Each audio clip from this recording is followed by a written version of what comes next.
जय हिंद दोस्तों। तो आज के शुरू में टॉप 25 क्वेश्चन को शामिल किया। दोस्तों याद रहे कि वही प्रश्न को शामिल किए जो एग्जाम में एक बार नहीं कई बार पूछा गया, और यही प्रश्न सेम टू सेम दोस्तों आपके आने वाले एग्जाम में पूछे भी जाएंगे। ये 100% की गारंटी है। ठीक है दोस्तों, तो इस रूम बने रहेंगे दोस्तों, सारे प्रश्न को बहुत ही अच्छे तरीके से देखेगा। और दोस्तों अगर कहीं भी अगर किसी प्रकार की डाउट है तो नीचे कमेंट सेक्शन में भी जरूर बताइएगा। ठीक है दोस्तों, तो आइए हम शुरू करते हैं। जैसे कि आप सभी के सामने यहाँ पे पहला प्रश्न कि माचिस की तिल्ली पर कौन सा पदार्थ होता है। दोस्तों ये बहुत ही सिंपल सा प्रश्न है जो कि आप सभी को इसका आंसर पता होगा। पहला यहाँ पे ऑप्शन है सोडियम, मैंगनीज, फास्फोरस और कैल्शियम। दोस्तों यहाँ पे अगर पहला ऑप्शन की बात करें सोडियम, दोस्तों तो सोडियम यानी कि हवा के संपर्क में आने पर ये जल जाएगा। दोस्तों तो ये तो आंसर होगा ही नहीं, क्योंकि दोस्तों यहाँ पे माचिस की तिल्ली जो होता है वो हवा के संपर्क में यहाँ पे नहीं जलता, उसे लगाना पड़ता है। ठीक है, तो जो इसका आंसर होगा वो आपका होगा ऑप्शन नंबर सी, जो कि फास्फोरस। यानी दोस्तों यहाँ पे फास्फोरस दो प्रकार के होते हैं, एक रेड और एक व्हाइट। दोस्तों तो लाल फास्फोरस का उपयोग जो कि माचिस के तिल्ली में किया जाता है, जो कि आप सभी को पता होगा। तो इसका जो आंसर होगा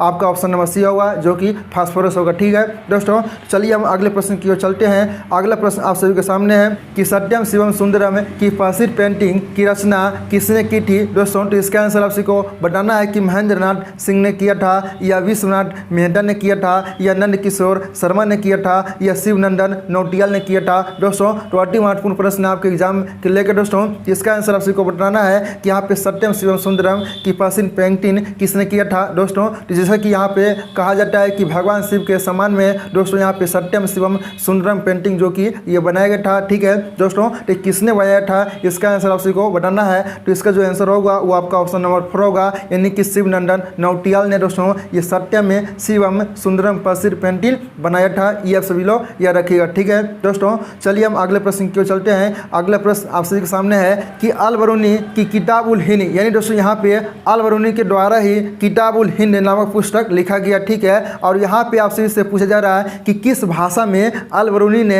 यहाँ पे किताब उल हिंद को लिखा था। ये आप सभी को बताना है। ये अरबी भाषा में लिखे थे, या फारसी भाषा में लिखे थे, या उर्दू भाषा में लिखे थे, या तुर्की भाषा में लिखे थे। दोस्तों तो जैसा कि आप सभी को यहाँ पे पता होगा कि अल बरूनी एक बड़े दोस्तों यहाँ पे विद्वान थे। दोस्तों इसे यहाँ पे भौतिक के बारे में भी जानकार था। ठीक है, गणित के बारे में भी इससे जानकार था, और यहाँ पे इसे खगोल यानी दोस्तों यहाँ पे नेचुरल साइंस प्रकृति के बारे में भी जानकार था। दोस्तों यानी कि ये बहुत बड़े विद्वान थे। ठीक है दोस्तों, और इसी के दोस्तों यहाँ पे अल बरूनी ने यहाँ पे किताब उल हिंद को लिखा था। दोस्तों आप सभी को बताना है कि किस भाषा में लिखा गया है। तो इसका आंसर जो होगा दोस्तों याद रहे कि अरबी भाषा में लिखा गया। ठीक है ना, अरबी भाषा में लिखा गया। बहुत से लोग यहाँ पे कहेंगे फारसी भाषा में। दोस्तों तो आप सभी को बताना चाहिए कि मुगल काल की दरबारी भाषा जो थी वो फारसी थी। ये आप सभी लोग याद रखिएगा। ठीक है दोस्तों, तो चलिए हम अगले प्रश्न की ओर चलते हैं। अगला प्रश्न आप सभी के सामने है कि प्रसिद्ध चित्रकार राजा रवि वर्मा श्रावणकोर के थे। ठीक है, ये वर्तमान समय में किस राज्य के अंतर्गत आता है, ये आप सभी को बताना है। दोस्तों तो जैसे कि आप सभी को बताना चाहिए कि रवि वर्मा जो है ये दोस्तों ये चित्रकार और पेंटिंग दोस्तों थे। ठीक है, ये दोस्तों ये बहुत चीज़ इसके द्वारा भी लिखा गया है। दोस्तों तो यहाँ पे आप सभी को बताना है कि इसका संबंध किससे, भारत के किस राज्य से। दोस्तों तो आप सभी को बताना चाहिए। दोस्तों तो इसका जो आंसर होगा ऑप्शन नंबर यहाँ पे बी होगा, यानी कि भारत के केरल राज्य से दोस्तों यहाँ पे रवि वर्मा का संबंध है, और ये पेंटिंग और चित्रकार भी और कई सारे चीज़ों को ये भी लिखे थे। ठीक है दोस्तों, तो ये आप सभी लोग याद रखिएगा।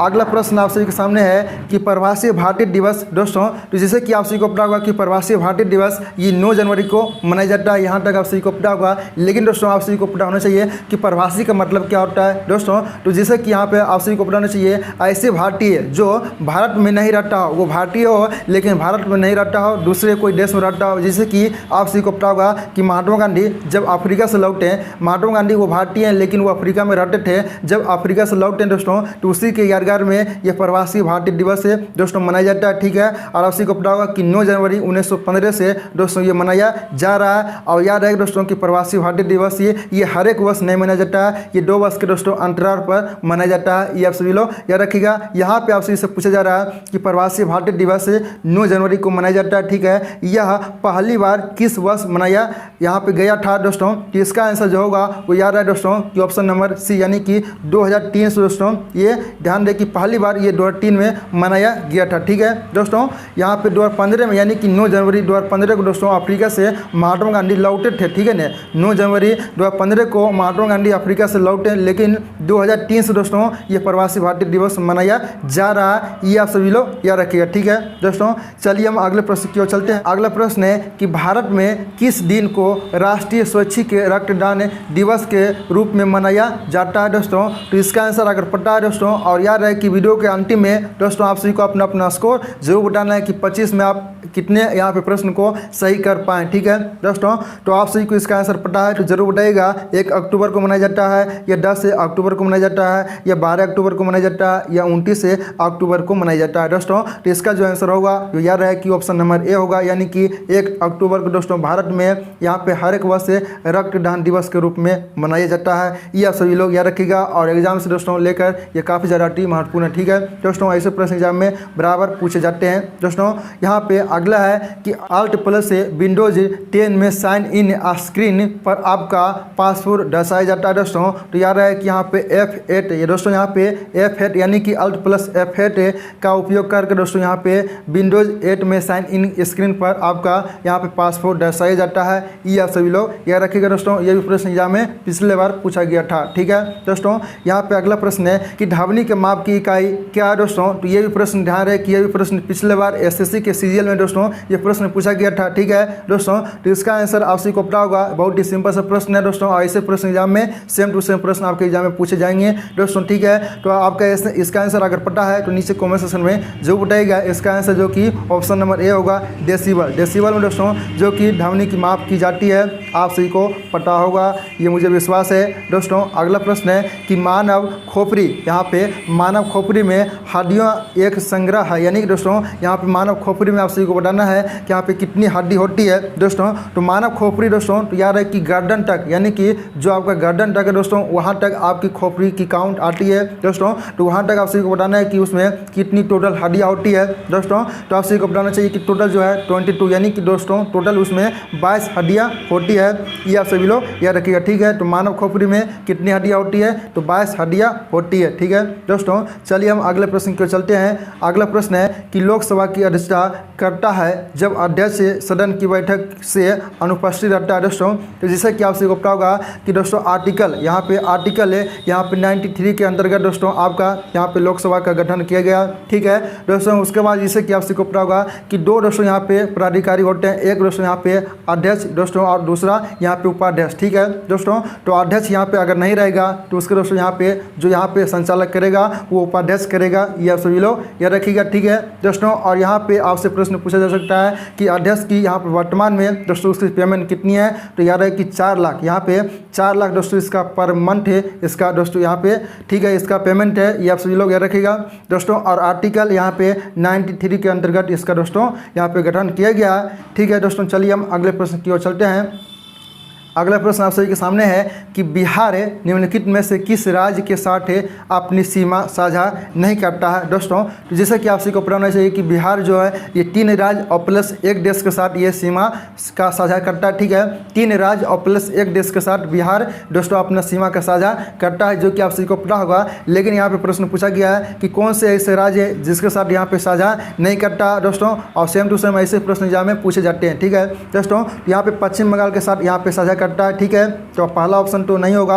उसके बाद यहाँ पे दूसरा ऑप्शन झारखंड है, दोस्तों झारखंड के साथ भी यहाँ पे बिहार अपना साझा करता है, ठीक है। उसके बाद तीसरा जो है उत्तर प्रदेश के साथ भी यहाँ पे साझा करता है। तो साझा किसके साथ नहीं करता है, तो याद है कि उड़ीसा के साथ यहाँ पे साझा नहीं करता है, ठीक है दोस्तों। तो यहाँ पे 3 राज्य होगी, यानी कि बिहार जो है अपना वो दोस्तों 3 राज्यों के साथ साझा करता है दोस्तों, ठीक है। उसके बाद यहाँ पे एक देश, यानी कि दोस्तों आप सभी को पता होगा कि नेपाल जो है, नेपाल देश के साथ दोस्तों यहाँ पे अपना ये बिहार अपना दोस्तों यहाँ पे एरिया साझा करता है। ये सभी लोग याद रखिएगा, ठीक है दोस्तों। चलिए हम अगले प्रश्न की ओर चलते हैं। अगला प्रश्न है कि ग्रेटेड माइंड्स पुस्तक के लेखक कौन है दोस्तों। तो अगर इसका आंसर आप सभी को पता है तो नीचे कमेंट सेक्शन में अपना स्कोर में जरूर बताइएगा कि आपका 25 में स्कोर क्या रहा है, ठीक है दोस्तों। तो याद है कि ग्रेटेड माइंड्स पुस्तक के लेखक है दोस्तों ये जो है APJ अब्दुल कलाम के द्वारा ही लिखा गया दोस्तों। याद है कि ये प्रश्न पिछले बार SSC में पूछा गया है, ठीक है दोस्तों। तो आपके आने वाले एग्जाम में दोस्तों आपके आने वाले एग्जाम के पॉइंट ऑफ व्यू से काफ़ी ज़्यादा महत्वपूर्ण है, ठीक है दोस्तों। तो चलिए हम अगले प्रश्न की ओर चलते हैं। अगला प्रश्न है कि डेविस कप 2021 का फाइनल किसने जीता दोस्तों। तो इसका आंसर जो होगा याद रहे दोस्तों, पहले यहाँ पे डेविस कप क्या होता है, तो याद है कि टेनिस का जो अंतर्राष्ट्रीय टूर्नामेंट है उसे ही डेविस कप के रूप में जाना जाता है। ठीक है दोस्तों, और डेविस कप यहाँ पे 2021 का फाइनल किसने जीता, तो याद है कि रूस ने एशिया को हराकर यहाँ पे जीता। ठीक है, तो रूस इसका आंसर होगा, यानी कि डेविस कप 2021 का फाइनल किसने जीता, तो रूस ने जीता है। ये आप सभी लोग याद रखिएगा। ठीक है दोस्तों, चलिए हम अगले प्रश्न की ओर चलते हैं। अगला प्रश्न है कि यहाँ पर देश से साम्राज्य की स्थापना संगम राजकुमार हरिहर और बुका ने की थी दोस्तों। तो याद है कि दोस्तों किसने यहाँ पे, यानी कि किस साम्राज्य की स्थापना संगम है यहाँ पे राजकुमार हरिहर और बुका ने किया था। तो याद है कि इसका जो आंसर होगा वो ऑप्शन नंबर सी होगा, यानी कि विजयनगर साम्राज्य की स्थापना दोस्तों यहाँ पे याद है कि हरिहर और बुका नामक दो भाइयों ने मिलकर किया था विजयनगर साम्राज्य की स्थापना। यह सभी लोग याद रखिएगा। ठीक है दोस्तों, अगला प्रश्न आप सभी के सामने है कि 2022 में 8वें अंतर्राष्ट्रीय योग दिवस की थीम क्या थी दोस्तों, यह आप सभी को बताना है। ठीक है, तो यहाँ पे 2022 में जो 8वें अंतर्राष्ट्रीय योग दिवस, यानी कि आप सभी को बताना चाहिए कि 21 जून को दोस्तों ये अंतर्राष्ट्रीय योग दिवस के रूप में मनाया जाता है। ठीक है दोस्तों, और अंतर्राष्ट्रीय योग दिवस जो कि 2015 से मनाया जा रहा है। ठीक है, ये आप सभी लोग याद रखिएगा दोस्तों। और यहाँ पे कहा जा रहा है कि 2022 में जो मनाया गया है इसका, यानी कि 8वें था। ठीक है, 2015 से जुड़ेगा दोस्तों, तो आपका 2022 में जो मनाया गया है वो 8वां होगा दोस्तों। तो यहाँ पे कहा जा रहा है कि 2022 में जो 8वां अंतर्राष्ट्रीय योग दिवस है थी, इसका थीम क्या है दोस्तों, तो याद है कि मानवता के लिए योग दोस्तों। जो आपका अंतर्राष्ट्रीय योग दिवस 2022 में मनाया गया वो आपका थीम है। ये आप सभी लोग याद रखिएगा। ठीक है दोस्तों, अगला प्रश्न आप सभी के सामने यहाँ पे है कि वैदिक आर्यों द्वारा किस देवता की पूजा नहीं की गई है दोस्तों। तो याद है कि यहाँ पे वैदिक आर्यों द्वारा किस देवता की पूजा नहीं की गई दोस्तों। तो याद है कि पशुपति की यहाँ पे पूजा नहीं किया गया। ठीक है, इंद्र, मरुत और वरुण की पूजा की गई थी, लेकिन यहाँ पे पशुपति की यहाँ पे पूजा नहीं की गई थी वैदिक आर्यों के द्वारा। ये आप सभी लोग याद रखिएगा। ठीक है दोस्तों, ये भी प्रश्न आपके एग्जाम पॉइंट ऑफ व्यू से काफ़ी ज़्यादा अति महत्वपूर्ण है दोस्तों। चलिए हम अगले प्रश्न की ओर चलते हैं। अगला प्रश्न है कि निम्नलिखित में से कौन सी नदी बंगाल की खाड़ी में बहती है दोस्तों। तो जैसे कि आप सभी को पता होगा कि बंगाल की खाड़ी में बहने वाली दोस्तों यहाँ पे प्रमुख 5 नदियाँ हैं, जैसे कि पहला आपका ब्रह्मपुत्र हो गया। ठीक है, दूसरा गंगा होगा, तीसरा गोदावरी होगा, 4 नंबर यहाँ पे कृष्णा होगा, 5वां आपका कावेरी होगा दोस्तों। तो ये 5 है दोस्तों यहाँ पे नदी जो कि आपके दोस्तों यहाँ पे याद है कि बंगाल की खाड़ी में बहती है दोस्तों, यानी कि ये पूर्व की दिशा में बहती है दोस्तों। आपसे यहाँ पे प्रश्न पूछा जा सकता है कि पूर्व की दिशा में बहने वाली कौन कौन सी नदी है। तो याद है कि ब्रह्मपुत्र, गंगा, गोदावरी, कृष्ण और कावेरी, ये 5 नदियाँ जो कि बंगाल की खाड़ी में यानी कि पूर्व की दिशा में बहती है दोस्तों। और ये जो बाकी 3 नदी है दोस्तों यहाँ पे गोदावरी को छोड़कर, यानी कि इसमें गोदावरी नदी आ गई है, तो नर्मदा, ताप्ती और लूनी, ये जो 3 नदी दोस्तों याद है कि ये पूर्व की दिशा में बहती है। ठीक है, और उसके बाद यहाँ पे आप सभी को यह भी पढ़ना चाहिए कि दक्षिण भारत की गंगा जो कि गोदावरी को कहा जाता है। ये आप सभी लोग याद रखिएगा। ठीक है, और इसका जो आंसर होगा वो आपका ऑप्शन नंबर ए होगा दोस्तों। चलिए हम अगले प्रश्न की ओर चलते हैं। अगला प्रश्न है कि एशियाई हाथी का वैज्ञानिक नाम क्या है दोस्तों। तो यहाँ पे जो 4 ऑप्शन है दोस्तों, ये चारों ऑप्शन किसी न किसी पशु का ये वैज्ञानिक नाम ही है। ठीक है दोस्तों, तो आप सभी को बताना है कि इसमें यहाँ पे हाथी का वैज्ञानिक नाम क्या है दोस्तों। तो पहला यहाँ पे है पैंथेरा टिग्रिस है दोस्तों। तो याद है कि पैंथेरा टिग्रिस जो है ये बाघ का वैज्ञानिक नाम है। ठीक है, तो पहला आपका होगा बाघ का वैज्ञानिक नाम है दोस्तों, ये आप सभी लोग याद रखिएगा। ठीक है, दूसरा आपका है पैंथेरा लियो दोस्तों। तो पैंथेरा लियो याद है कि ये शेर का वैज्ञानिक नाम है। ठीक है, ये शेर का वैज्ञानिक नाम है, ये आप सभी लोग याद रखिएगा। तीसरा है एलिफस मैक्सिमस, यहाँ पे दोस्तों ये जो है ये याद है कि हाथी का वैज्ञानिक नाम है। ठीक है, तो हाथी का वैज्ञानिक नाम जो कि आपका यही प्रश्न है आपका है कि एशियाई हाथी का वैज्ञानिक नाम क्या है, याद है कि एलिफस मैक्सिमस। ठीक है, 4 नंबर ऑप्शन जो है याद है कि हिप्पोपोटेमस एम्फीबियस है, ये जो है दोस्तों ये दलियाई घोड़ा का वैज्ञानिक नाम है। ये आप सभी लोग याद रखिएगा कि हिप्पोपोटेमस एम्फीबियस ये दलियाई घोड़ा का वैज्ञानिक नाम है। ठीक है दोस्तों, तो ये चारों आप सभी लोग याद रखिएगा। पहला आपका दोस्तों ये जो है पैंथेरा टिग्रिस ये बाघ का वैज्ञानिक नाम है। ठीक है, दूसरा पैंथेरा लियो जो कि ये शेर का है, और यहाँ पे तीसरा जो है ये याद है कि हाथी का है, और 4 नंबर जो है ये दलियाई घोड़ा का। ठीक है दोस्तों, तो चारों आप याद रखिएगा। चारों आप दोस्तों आपके एग्जाम पॉइंट ऑफ व्यू से काफ़ी ज़्यादा अति महत्वपूर्ण है। दोस्तों अगला प्रश्न है कि गणतंत्र दिवस परेड 2022 के सर्वश्रेष्ठ राज्य झांकी के रूप में किस राज्य को चुना गया। दोस्तों तो आपसे को बताना है कि भारत के यहाँ पे किस राज्य को 2022 में यहाँ पे परेड में दोस्तों चुना गया था। तो पहला यहाँ पे ऑप्शन है हरियाणा, दूसरा है राजस्थान, तीसरा है उत्तर प्रदेश, 4 नंबर है उत्तराखंड। दोस्तों तो जैसा कि आपसे को पता होगा कि हर एक वर्ष यहाँ पे 26 जनवरी को दोस्तों हर एक वर्ष यहाँ पे परेड दिवस के रूप में मनाया जाता है। दोस्तों तो यहाँ पे याद है कि उत्तर प्रदेश को इस बार यहाँ पे सर्वश्रेष्ठ झांकी के रूप में चुना गया था। दोस्तों यानी कि सबसे अच्छा योगदान जो कि इस बार उत्तर प्रदेश का रहा है। ठीक है दोस्तों, उसके बाद यहाँ पे अगला है MK स्टालिन। दोस्तों यहाँ पे ध्यान दें कि प्रश्न को घुमा कर यहाँ पे पूछा जा रहा है और दोस्तों ऐसे प्रश्न आपके एग्जाम में सेम टू सेम यहाँ पे छपे जाएंगे। ठीक है दोस्तों, यहाँ पे पूछा गया कि MK स्टालिन ने मई 2021 में तमिलनाडु के मुख्यमंत्री बने। ठीक है दोस्तों, ये कौन से नंबर के बने हैं ये आपसी को बताना है। दोस्तों यहाँ पे ये नहीं पूछा जा रहा है कि यहाँ पे तमिलनाडु के मुख्यमंत्री कौन है। दोस्तों तो जैसे कि आपसे को पता होगा कि MK स्टालिन जो कि दोस्तों ये मई 2021 में यहाँ पे मुख्यमंत्री बने थे, जो कि तमिलनाडु के प्रेजेंट भी दोस्तों CM है। ठीक है दोस्तों, तो यहाँ पे बताना है कि कौन से नंबर के दोस्तों। तो याद है कि यहाँ पे जो नंबर है ये 8वां नंबर के, यानी कि ये MK स्टालिन जो है ये तमिलनाडु के दोस्तों ये 8वें नंबर के दोस्तों CM है। ये आप सभी लोग याद रखिएगा। ठीक है दोस्तों, चलिए हम अगले प्रश्न की ओर चलते हैं। अगला प्रश्न है कि बारडोली सत्याग्रह किस भारतीय नेता से जुड़ा हुआ है। दोस्तों तो इसका आंसर आपसे को पता है तो नीचे कमेंट सेक्शन में अपना स्कोर में जरूर बताइएगा। दोस्तों तो इसका आंसर जो होगा वो याद है कि ऑप्शन नंबर बी, यानी कि सरदार वल्लभ भाई पटेल के साथ दोस्तों यहाँ पे बारडोली सत्याग्रह यहाँ पे इसका संबंध है। ये आप सभी लोग याद रखिएगा। ठीक है दोस्तों, चलिए हम अगले प्रश्न की ओर चलते हैं। अगला प्रश्न आप सभी के सामने है कि फिरोज शाह तुगलक का मकबरा कहाँ स्थित है। दोस्तों तो इसका आंसर आप सभी को बताना है। पहला ऑप्शन है आगरा, दूसरा ऑप्शन है यहाँ पे मुल्तान है, तीसरा ऑप्शन है यहाँ पे पानीपत है और 4 नंबर ऑप्शन है यहाँ पे दिल्ली। दोस्तों तो इसका आंसर आप सभी को अगर पता है तो नीचे कमेंट सेक्शन में अपना स्कोर में जो बताइए कि आपका स्कोर यहाँ पे 25 में क्या रहा है। दोस्तों तो इसका आंसर जो होगा ऑप्शन नंबर 4 होगा, यानी कि दिल्ली में यहाँ पे फिरोज शाह तुगलक का मकबरा स्थित है। ठीक है, और आप सभी को यह भी पता होना चाहिए कि 1351 से 1388 तक दोस्तों दिल्ली सल्तनत पर जो कि शासन भी किए थे फिरोज शाह तुगलक के। ये भी आप सभी लोग याद रखिएगा। 1351 से 1388 ईस्वी तक जो कि दिल्ली पर यहाँ पे दिल्ली सल्तनत पर जो कि शासन भी किए थे फिरोज शाह तुगलक के। और यहाँ पे 1388 ईस्वी में जो कि फिरोज शाह तुगलक की मृत्यु भी हो गई थी। ये भी आप सभी लोग याद रखिएगा। ठीक है, चलिए हम अगले प्रश्न की ओर चलते हैं। अगला प्रश्न आप सभी के सामने है सत्यशोधक समाज की स्थापना किसने की थी। दोस्तों तो इसका जो आंसर होगा वो याद है कि ऑप्शन नंबर ए हो, यानी कि ज्योतिराव फूले ने के द्वारा ही दोस्तों यहाँ पे सत्यशोधक समाज की स्थापना की गई थी। दोस्तों और कब की गई थी तो यह भी याद है कि 1873 ईस्वी में की गई थी। दोस्तों और ये कहाँ की गई थी तो याद है दोस्तों ये पुणे। और पुणे कहाँ पे पड़ता है तो दोस्तों यह महाराष्ट्र, यानी कि महाराष्ट्र के दोस्तों ये शहर पुणे है। वहाँ पे सत्यशोधक समाज की स्थापना जो कि ज्योतिराव फूले के द्वारा यहाँ पे की गई थी। ये आप सभी लोग याद रखिएगा 1873 ईस्वी में। ठीक है दोस्तों, आप सभी के सामने यहाँ पे अगला प्रश्न है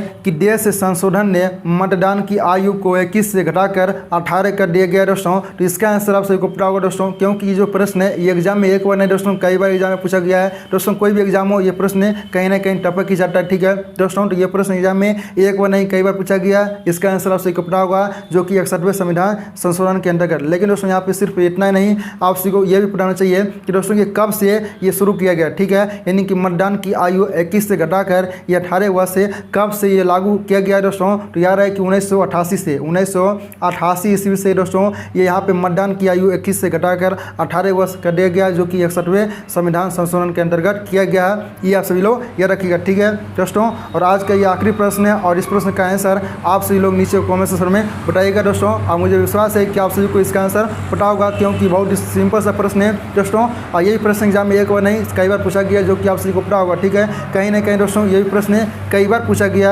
यहाँ पे प्रश्न है कि कुचिपुड़ी भारत के किस राज्य से संबंधित है। पहला ऑप्शन है आंध्र प्रदेश है, दूसरा है झारखंड है, तीसरा है महाराष्ट्र है और 4 नंबर है छत्तीसगढ़। यानी कि भारत के किस राज्य से दोस्तों यहाँ पे कुचिपुड़ी नृत्य का संबंध है। इसी कमेंट सेक्शन में जरूर छाप कर बताइएगा। दोस्तों तो आज की क्लास आपको ये कैसा लगा दोस्तों ये भी जरूर बताइएगा, अपना फीडबैक जरूर बताइएगा। दोस्तों तो आज के वीडियो में इतना रखते हैं, मिलते हैं अगले वीडियो के साथ। जब तक के लिए जय हिंद जय भारत।